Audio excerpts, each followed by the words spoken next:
There was one truth everyone knew at sea. Night belonged to Japan. For decades, you did not challenge the Imperial Japanese Navy after sunset. You did not maneuver aggressively in black water. You did not close distance without seeing your enemy. You waited for dawn because the night was their weapon. Their lookouts trained from boyhood to see shapes in darkness. Their officers drilled formations that dissolved into shadow and reappeared at lethal range. Their destroyers slipped forward in silence, launched torpedoes from beyond sight, and vanished before you understood what had happened. That rule existed for a reason. From the China coast to the Java Sea, Japanese night surface tactics crushed opponents who believed steel and tonnage mattered more than darkness. They practiced optical recognition until silhouettes became language. They timed attacks by moon angle and cloud cover.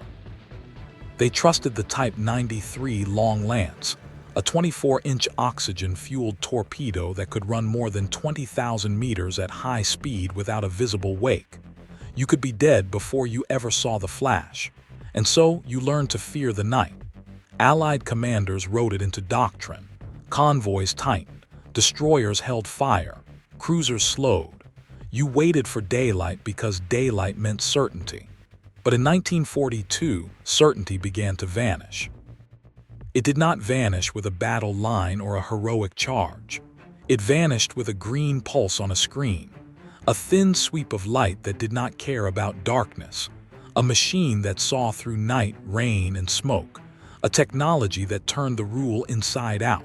Japan did not realize it at first. That is always how revolutions arrive at sea, quietly, without warning, while one side still believes the old truths will hold. But in November 1942, in the black waters off Guadalcanal, one commander stands on a cruiser bridge and breaks the oldest rule of Pacific warfare. Night no longer belongs to Japan. You are Commander Frederick Julian Beckton Jr., United States Navy. You are 41 years old. You are not loud. You are not theatrical. You are precise. You trust instruments. And on this night, you trust one instrument more than any officer has trusted it before. You command USS Helena, a Brooklyn-class light cruiser displacing just over 9,700 tons.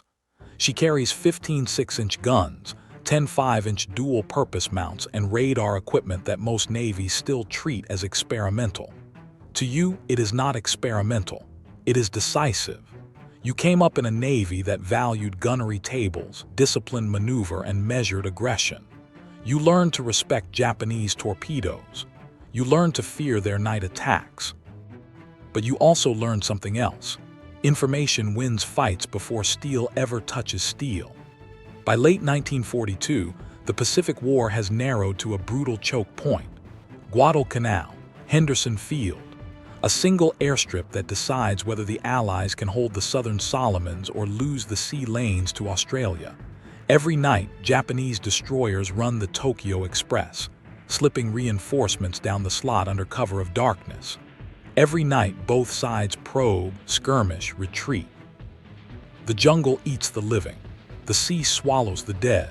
The Americans are desperate to stop the night runs. Daylight air attacks work, but they are not enough. The only way to break the pattern is to fight at night and win. That is where you come in.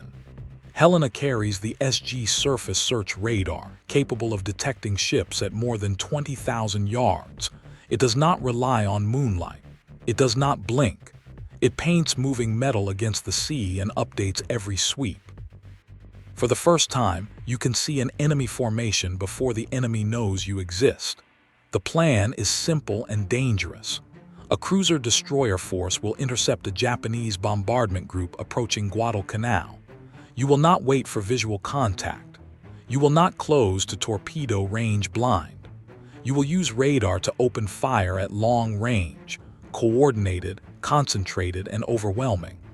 If the technology works, you will shatter the myth of Japanese night supremacy. Fails, you will die in darkness. As the sun disappears on November 12, 1942, you stand on the bridge and watch the sea turn black. Radar operators lean over glowing scopes. The hum of electronics mixes with the steady vibration of turbines. Somewhere ahead, a Japanese force is moving south. You do not see them, but your radar does. The first contact appears at 0124 hours, a faint blip at 27,000 yards. You lean closer to the repeat. The range ticks down. 26,000, 25,000, the bearing is steady. Multiple returns now forming a loose column, cruisers, destroyers, a bombardment group exactly as intelligence predicted. On the Japanese bridges there is nothing, no silhouettes, no flashes, no warning. Their lookouts stare into empty night. You issue quiet orders, course adjustments measured in degrees, speed changes in knots. The task force aligns unseen, unheard. Range, 22,000 yards. You feel the tension build. This is the moment doctrine never prepared you for. Opening fire without seeing your enemy feels like heresy, but the scope does not lie. The screen shows steel moving through water, precise and vulnerable. At 0148, the range drops under 18,000 yards. You order the guns to train, turrets rotate, hydraulic motors whine softly, powder bags are rammed, breeches close. The decks smell of oil and cordite. You wait. Japanese night doctrine demands close-range chaos. Torpedoes first, guns later, surprise above all else. They are still waiting for the moment they can see you. They will never get it. Commence firing, you order. At 0150, Helena's forward turrets erupt. The night explodes into white-orange flame. 6-inch shells arc outward, guided not by eyes but by radio waves bouncing off enemy hulls. Splashes appear around the lead Japanese cruiser. Seconds later, hits, metal tears. Fires ignite. On the radar screen, enemy formations begin to scatter in confusion. Bearings wobble, speeds change abruptly. The Japanese have been struck by an enemy they cannot see. They answer with torpedoes because that is what they know. Long lance wakes streak invisibly through the water, launched at estimated positions. But estimates are not enough. The American ships are not where they were seconds ago. Radar-guided maneuver keeps you shifting, adjusting, denying solutions. Range, 14,000 yards. You fire again and again. Shells hammer into steel. One Japanese destroyer disappears from the scope, breaking apart in flame. Another slows, then stops. This is the moment the rule breaks. Night does not protect them, it betrays them, and the realization is just beginning. You feel it now, the shift. Not in doctrine, not in reports, but in the air itself. The Japanese formation is no longer executing a plan. It is reacting. On your radar, clean lines dissolve into frantic movement. Bearings swing left, then right. Speeds spike, then drop. One return vanishes entirely, either dead in the water or already sinking. Another splits into two echoes, debris scattering across the surface. Range, 12,600 yards. You order a slight turn to port, 15 degrees, enough to spoil any torpedo solution already calculated against your previous course. The helm responds instantly. This is not guesswork, this is geometry. On Japanese bridges, officers shout orders into darkness. They fire star shells, desperate to tear open the night and expose you. White flares bloom overhead, hissing as they fall. For a brief moment, the sea glows silver, but it does not matter. You already know where they are. The star shells illuminate nothing useful. Your ships are not where the Japanese believe they should be. The flares fade and darkness closes again. Only now it traps them instead of you. A Japanese cruiser turns hard to starboard, attempting to bring guns to bear. Your radar tracks the maneuver instantly. Range, 10,800 yards. Shift fire, new bearing, target second ship in column. Your gunnery officers do not argue, they do not wait for confirmation. The solution is already fed into the directors. Turrets traverse. Elevation adjusts by fractions of a degree. You fire. The salvo lands short, then the next straddles. The third hits home.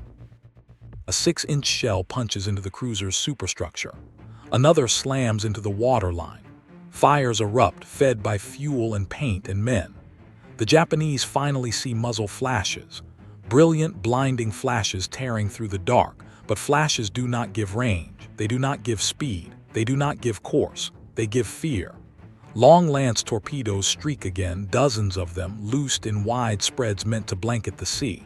You watch the predicted tracks on plotting boards. You alter course again. Small changes, calm changes. The torpedoes pass harmlessly astern, silent killers with no victims. Range, 9,200 yards. The destroyers in your screen begin firing as well, radar-directed 5-inch guns snapping in rapid sequence. The sea around the Japanese ships churns with impacts. One destroyer is caught mid-turn. A shell detonates near the aft magazine. The ship blossoms into flame, then breaks. You register the loss on radar as a sudden absence. One moment steel exists, the next it does not. This is when the Japanese commanders understand something is wrong, but not yet what it is. They believe they are facing superior numbers. They believe they have stumbled into an ambush by ships that can see better, maneuver faster, fire more accurately. They do not yet understand that sight itself has been taken away from them. Range, 7,800 yards. You're close enough now that tradition would tell you to fear torpedoes more than guns. But tradition belongs to another war. This fight is governed by screens and pulses and cold mathematics. A Japanese destroyer charges forward, attempting to close the distance and force a visual engagement. It is brave. It is doomed. You track it continuously, bearing steady, speed increasing. You wait until the range drops below 6,000 yards. Then you fire a full broadside. The shells hit almost simultaneously. The destroyer's bow disappears in a geyser of water and steel. The ship slews sideways, momentum carrying it forward even as it dies. Secondary explosions follow, sharp and bright. For a brief moment, the night is louder than the guns. Men shouting, metal tearing, fires roaring. Then it settles again into a grim rhythm. Fire, turn, track, fire. This is not chaos, this is control. At 02:10 hours, a new contact appears on radar, closing fast from the north. Another Japanese group, responding to distress signals they do not understand. They expect a night fight fought by instinct and eyesight. They arrive instead into a machine-guided killing zone. You shift formation smoothly, without visual signals, without hesitation. Radar ties the force together more tightly than flags ever could. Range, 11,000 yards. The second group begins evasive maneuvers almost immediately, but it is too late. They are already mapped, already measured. This is the revelation point, the moment the impossible becomes undeniable. The enemy does not control the night. You do. If you find this kind of forgotten military history as fascinating as we do, we'd be honored if you'd hit that subscribe button. We believe these stories of courage, sacrifice, and tactical genius deserve to be told. And by subscribing, you help us ensure they aren't forgotten. The battle continues for another brutal hour, not as a clash of equals, but as a demonstration. Radar-guided fire lands with relentless precision.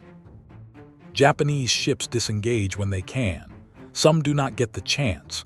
Those that escape do so blindly, firing torpedoes at ghosts, running from echoes they cannot interpret. By 03:00, the sea is littered with burning wreckage. Oil slicks shimmer under dying fires. The radar scopes finally begin to clear, one contact at a time fading into nothing. You order ceasefire. The silence that follows is unsettling. After so much noise, so much controlled violence, the absence of sound feels unnatural. The engines hum. The radar sweeps continue, methodical, tireless. You have won a night battle not by outseeing the enemy but by making sight irrelevant. On Japanese ships that survive, officers gather in shock. Reports are fragmented, confused, contradictory. They describe American ships firing accurately from beyond visibility. They describe maneuvering that defies prediction. They describe an enemy that always seems to know where they are. Some blame luck. Some blame superior training. Some whisper about secret weapons. None yet understand the full truth, but they feel it. The old rule is gone. The fighting ends, but the consequences do not. As dawn approaches, you stand on the bridge and watch smoke flatten against the horizon. The radar scopes are quiet now, too quiet. No returns, no movement, just empty sea where a Japanese night force existed hours ago. Damage reports come in. Minor hits, shrapnel scars, one destroyer limping but afloat. Nothing close to the devastation inflicted on the enemy. That imbalance is what unsettles you most. You replay the battle in your mind step by step. The moment contact appeared at long range. The instant firing solutions locked in without visual confirmation. The way Japanese torpedoes chased positions you had already abandoned. It was not just a victory, it was a proof of concept. You did not outfight the Japanese at night. You removed night from the equation entirely. By morning, the reality spread ship to ship. Sailors talk in low voices about firing at targets they never saw, about watching enemy ships burn that never fired a single accurate salvo in return, about how the radar operators, quiet men hunched over green glowing screens, became the most important crew members aboard. For the Japanese, the confusion is deeper. Survivors are pulled from the water. Damaged ships retreat north, radios crackling with urgent messages. Reports flow upward through the chain of command, stripped of certainty at every level. Enemy force encountered at night, suffered heavy losses. Enemy fire accurate beyond visual range. Star shells ineffective, torpedoes ineffective. These are not acceptable explanations. Japanese naval doctrine has always been built on night superiority. It is cultural, institutional, almost spiritual. The idea that darkness itself favors Japan is as fundamental as seamanship or gunnery. And now, darkness has failed them. At first, commanders assume coincidence, an unlucky engagement, an unusually well-coordinated American force, perhaps superior training, perhaps faulty torpedoes. The explanations multiply, none of them sufficient, because none of them explain the pattern. The next engagement comes weeks later, then another. Again and again, Japanese night surface groups are detected early, engaged at long range, and disrupted before torpedoes can be launched effectively. American ships maneuver with uncanny anticipation. Gunfire lands with devastating precision long before silhouettes appear. The night fights no longer feel like contests. They feel like traps. Japanese destroyer captains begin to hesitate. Cruiser commanders delay bombardments. Formation discipline frays under the stress of unseen observation. Star shells increase, filling the sky with wasted light. Torpedoes are launched earlier, farther out, with diminishing returns. The Americans are no longer reacting, they are waiting. And that is when the truth reaches the highest levels of the Imperial Japanese Navy. This is not luck. This is technology. What they did not know, what they could not accept at first, was that the battle had already been lost months before in laboratories and workshops far from the Pacific. Radar, not as an experiment, not as a novelty, but as an integrated system of warfare. By 1943, the U.S. Navy no longer treats radar as an aid. It becomes doctrine. Ships trained specifically for radar-directed night combat. Gunnery exercises abandon visual spotting entirely. Commanders learn to trust screens over instincts honed in another era. The results are devastating. Japanese night bombardments of Guadalcanal become increasingly rare and increasingly costly. The Tokyo Express falters. Reinforcements arrive late, under strength, or not at all. Henderson Field remains operational. American air power expands outward, tightening the noose. In surface engagements across the Solomons, radar-equipped American forces consistently gain first contact, first fire, and first decisive hits. Japanese losses mount. Destroyers sunk, cruisers damaged beyond repair, veteran crews wiped out. What makes it worse is psychological. Japanese commanders no longer feel safe at night. The very environment they mastered has turned hostile. Every dark horizon feels watched. Every radar-less bridge feels blind. Attempts to adapt come too slowly. Japan begins deploying its own radar sets, but they are fewer, less reliable, and poorly integrated into fire control systems.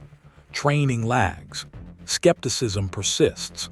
Some officers distrust machines, believing human eyesight superior. Others simply do not have time to learn before the next engagement. Meanwhile, American radar improves relentlessly. Better resolution, faster refresh rates, tighter integration with gunnery computers. The gap widens with every month. By the time of major battles later in the war, Cape St. George, Surigao Strait, the outcome is no longer in doubt. Japanese forces sail into darkness believing it will shield them. Instead, it exposes them.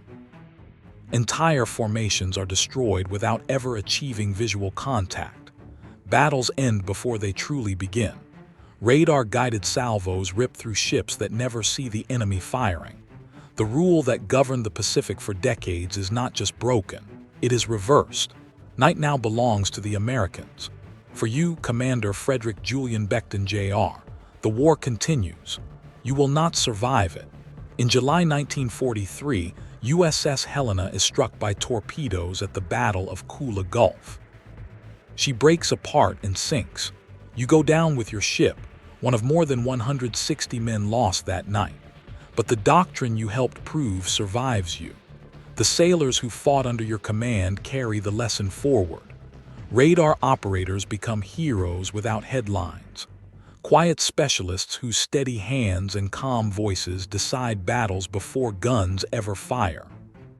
To this day, modern naval warfare is built on the same principle you demonstrated in Black Pacific waters. Detection is dominance.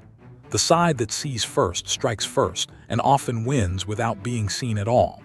And Japan's realization, slow, painful, irreversible, stands as one of the most important turning points of the Pacific War. They did not lose the night because their sailors forgot how to fight. They lost it because the world changed, and they changed too late. You return to the human scale now, because wars are never decided by machines alone. Commander Frederick Julian Becton Jr. was born in 1901. He grew up in a Navy that still believed battles were won by eyesight, courage, and steel brought to decisive range. He learned those lessons well, and then he learned when to abandon them. On the bridge of Helena, in the black waters off Guadalcanal, he trusted a new truth when trusting it meant everything. He did not live to see how completely that truth would reshape the war. On the night of July 6, 1943, during the Battle of Kula Gulf, Japanese destroyers launch a perfectly timed torpedo spread. Helena takes 3 hits in less than 2 minutes. The ship breaks amidships. Fires roar. Men scramble into the water under gunfire. Of the roughly 900 aboard, more than 160 do not survive. Becton is among them. He is 41 years old. There is no final speech, no last message, just a commander who stays where commanders stay when ships die, on the bridge with his crew until the sea closes over both. But the thing he helped unleash does not sink with him. The men who survive Helena carry forward the lesson they learned under his command. They speak of nights when radar told the truth before eyes could. Of moments when calm voices on headsets mattered more than courage on deck. Of how the enemy's greatest strength, darkness, became their greatest vulnerability. Across the Pacific, similar stories unfold. At Cape St. George, American destroyers use radar to annihilate a Japanese force without suffering a single loss. At Surigao Strait, radar-directed battleships cross the enemy's T, obliterating a formation that never truly sees its attackers. In engagement after engagement, Japanese ships sail into night believing tradition will protect them. It never does. To this day, naval officers study those battles not for nostalgia but for instruction. The principle remains unchanged. Information decides outcomes before weapons are fired. Sensors replace scouts, screens replace binoculars, detection becomes dominance. What you are hearing in this story is the moment that principle proved itself in blood. For Japan, the realization is bitter and enduring. Veteran night fighters are lost faster than they can be replaced. Training pipelines collapse. confidence erodes. The Imperial Navy, once feared after sunset, becomes cautious, then reactive, then outmatched. By 1944, their surface forces avoid night engagements when possible, conceding the darkness they once owned. The war does not end because of radar alone. No single technology ever ends a war, but radar removes Japan's last asymmetric advantage at sea. It strips away surprise. It exposes every movement. It turns the night into a liability, and that changes everything. When you listen to this story today, you are not just hearing about ships and screens and salvos.